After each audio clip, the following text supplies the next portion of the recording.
autostol? Det skal vi. Baby-autostol til en start. Ja, og det er jo faktisk et af de vigtigste valg, man kan træffe, fordi det er for det første så er det lovpligtigt i Danmark at have autostol til sin baby, når man skal ud og køre bil.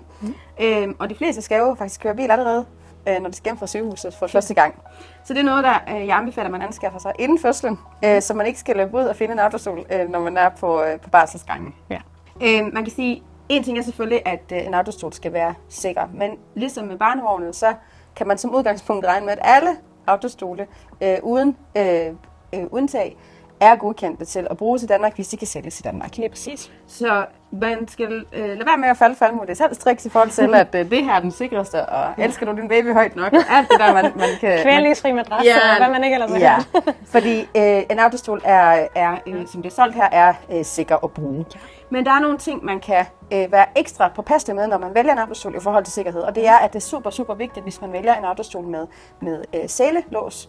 Altså hvor man ikke bruger Isofix, men man bruger bilsælen til at have den fast med, at man bruger den, som den er instrueret i at blive brugt. Fordi den er bygget sådan så, at bilsælen er det, der ligesom udgør, hvordan autostolen bliver siddende, hvis man skulle være ude for et uheld. Og hvis man ikke har gjort det korrekt, så kan faktisk gå ud over sikkerheden, og den kan også redde liv. Så derfor er det super vigtigt, at man sætter sig rigtig grundigt ind i, hvordan skal jeg egentlig montere den her autostol, om det er en Isofix-base, man skal benytte, eller om det er en sele-autostol. Hvordan er det egentlig, den skal monteres i min bil, og hvordan gør jeg det? Og hvis man er i tvivl, så spørger man enten der, hvor man har købt det, eller forhandleren, som har solgt den, så man er helt sikker på, at man har fået den spændt fast på den rigtige måde.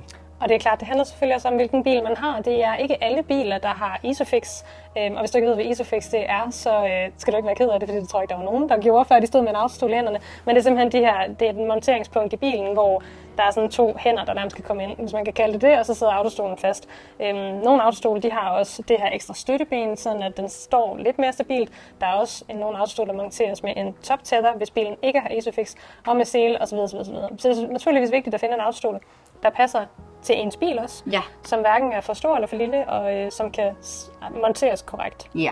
Det, der også er vigtigt at vide omkring autostolen, det er jo, at i forhold til, hvor lang tid ens baby må sidde i autostolen, så jo mindre de er, jo kortere tid anbefaler vi, de sidder der. Og det har ikke noget at gøre med, at autostolen ikke er god nok. Det har noget at gøre med, at den muskulatur og den skeletale opbygning er meget blød hos en helt lille ny baby. Og det betyder også, at hvis de kommer til at sidde på et punkt i en autostol i for lang tid, så kan det gå ud over deres rygsøjle og deres kropslige funktion og styrke. Det kan komme til at hænge mere og mere. Og der er det jo sådan, at der på markedet efterhånden er kommet nogle autostole, som kan frigive noget af det trykpunkt, der kommer imellem barnets ben og i rygsøjlen, ved at man kan læne dem lidt tilbage.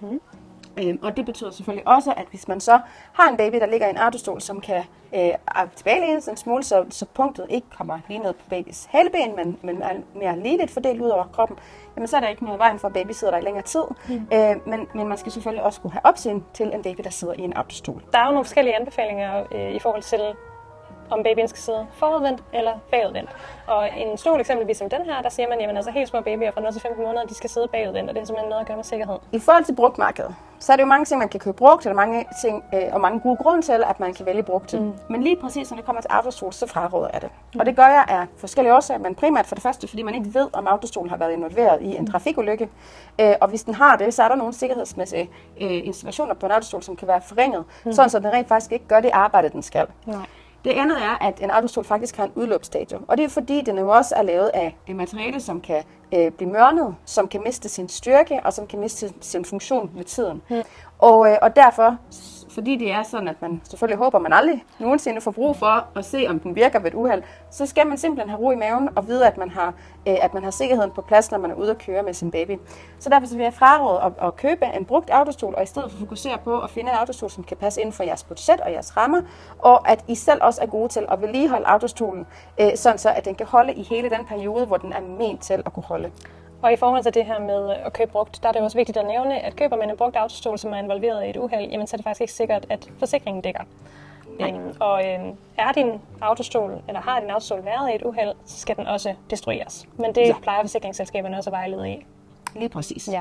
Og der findes jo et hav af forskellige modeller, og bare fra Cybex alene, som vi har taget med i dag, findes der både G's iSize og T iSize og Cloud Set og alt muligt andet. De har alle sammen nogle rigtig gode funktioner, blandt andet som sidekollisionsbeskyttelse og åndbart betræk, man kan tage af og på, og en position, der kan ligges ned. De fleste de vælger at gå med en babyafstol til at starte med, og det er simpelthen fordi, at baby er så lille, når de kommer til, eller små, når de kommer til verden. Og som Maria også var inde på før, i forhold til babyens krop, er det vigtigt, at den ikke er alt for stor. Ja. Derudover så er der selvfølgelig også noget, hvad skal man sige, i forhold til handiness, ja. I forhold til mor og far, en babyafstol på den her størrelse er en lille smule nemmere at tage ind og ud af bilen, hvis baby sover, frem for hvis man skal til at tage dem op. Og det kan jo både være en fordel og en ulempe at gå med en lille en her, som man bare lige kan hægte eventuelt enten af basen eller af selen, frem for en, som sidder fast på basen. Det gode ved dem, der sidder fast på basen, er blandt andet, at de også har den her 360 drejefunktion, sådan at mor eller far, eller hvem det nu er, ikke skal stå sådan halvvejs ind i bilen for at have barnet ud, som måske også vågner. Men igen, så kommer der rigtig meget ind på behov. Ja, det gør det virkelig.